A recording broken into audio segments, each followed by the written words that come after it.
પંચોતેરમાં બંધારણ દિવસ નિમિત્તે દેશમાં અનેક શહેરોમાં ઉજવણી કરવામાં આવી। અમદાવાદમાં કોંગ્રેસ પાર્ટીએ સારંગપુર વિસ્તારમાં બંધારણ દિવસની ઉજવણી કરી।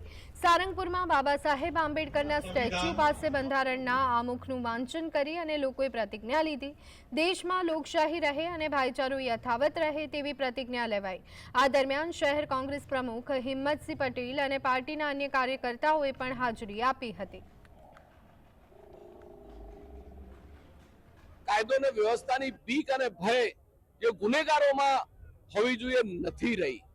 માત્ર તમે સરઘસ કાઢો અને સોશિયલ મીડિયા ઉપર ગુનેગારોના ફોટા વાયરલ કરો, એનાથી ગુનેગારી નથી રોકાવાની।